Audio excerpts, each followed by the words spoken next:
नमस्कार, आप देख रहे हैं नेशन वन। मैं हूं कनक बिष्ट। चलिए रुक करते हैं खबरों का। उत्तराखंड के देहरादून स्थित विधानसभा भवन में कैबिनेट मंत्री यशपाल आर्य ने बहुउद्देशीय वित्त निगम की बैठक ली। बहुउद्देशीय वित्त निगम की बैठक में यशपाल आर्य ने कहा कि उनका उद्देश्य है कि वित्त विकास निगम में लोगों को लाभ मिले। इसके साथ ही हस्तशिल्प को रोजगार से भी जोड़ा जाएगा। वहीं कैबिनेट मंत्री ने ऋण वसूली पर कहा कि सभी अधिकारियों को ऋण वसूली के लिए 2 माह तक का समय दिया गया है। देहरादून से अमित रतूड़ी की रिपोर्ट। उत्तराखंड के हरिद्वार रुड़की विकास प्राधिकरण की मिलीभगत से नोटिस के बाद भी अवैध निर्माण कार्य जारी है।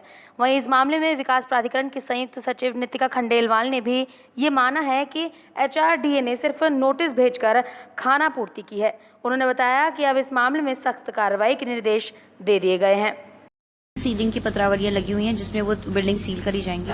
4 जुलाई को 2 सीलिंग करी जाएंगी और उसके अलावा बहुत सारे ध्वस्तीकरण के आदेश भी पारित किए गए हैं जिसमें हमने लोगों को 15 दिन का टाइम दिया है। मैं मानती हूं कि बहुत जगह जो ये अनाधिकृत तरीके से कब्जा चल रहा है बिकॉज कहीं ना कहीं HRDA की अथॉरिटी की प्रेजेंस लोगों में नहीं दिख रही है। जब हम समय रहते हुए सुनवाई करेंगे, मैंने खुद भी देखा है कि मैं पिछले 4 थर्सडे से आ रही हूँ, ये 4था थर्सडे है और आज इनफैक्ट यहाँ पे बहुत भीड़ है और अब मुझे खुद भी लगता है कि यहाँ पे टाइमली आना और टाइमली बैठना जरूरी है। हम इस भीड़ को देखते हुए भी समझ रहे हैं कि अब लोगों को समझ में आ रहा है कि अगर उन लोगों ने टाइमली अपने नोटिस पे जवाब नहीं दिया तो उनके अगेंस्ट कार्रवाई की जाएगी। रुड़की से सुनील पटेल की report.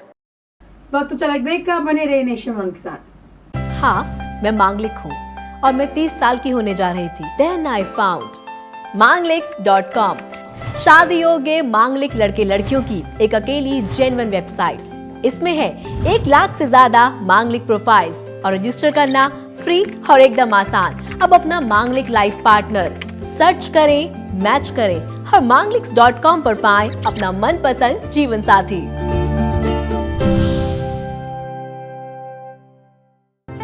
To register on mangliks.com, use promo code NATION1। Break के बाद रुक करेंगे अगली खबर का। उत्तराखंड के बागेश्वर में खनन मानकों की अवहेलना करना पट्टाधारक को महंगा पड़ गया। जिलाधिकारी ने निर्देश के बाद भी लापरवाही पाए जाने पर खनन पट्टा निरस्त करने की संस्तुति शासन को भेजी है और DM ने 2 सदस्यीय टीम बनाकर काश्तकारों को मुआवजा दिलाने जाने और पट्टाधारक से अर्थदंड वसूलने का आदेश दिया है। बता दें कि पट्टाधारक messrs Amba mines and mineral soapstone mine Olia के विरुद्ध ग्रामीणों ने मुआवजा न दिए जाने की शिकायत जिलाधिकारी से की थी, जिसके बाद जिलाधिकारी ने खनन क्षेत्र का निरीक्षण कर काश्तकारों को मुआवजे का भुगतान कर पट्टाधारक से अर्थदंड वसूलने की कार्रवाई के आदेश दिए हैं। ग्राम सभा के लोगों की एक शिकायत थी कि अंबा माइंस के पट्टेधारक जो है श्री नवल किशोर जोशी, उनके द्वारा मानकों के विपरीत खनन किया जा रहा है और जो उनके खेत काट दिए थे तो उन्होंने उसको समतलीकरण भी नहीं दिया है और ना किसानों का मुआवजा दिया है और जो भी किसानों का मुआवजा है उसको देने का, खेतों को समतलीकरण करने का और सबसे बड़ी बात है जो उन्होंने नोटिस दिया था उसका जवाब देने का पर्याप्त टाइम उनको दिया गया। उसके बाद भी उन्होंने उसका ना कोई जवाब दिया और ना ही किसानों का मुआवजा दिया, ना खेतों को समतलीकरण किया।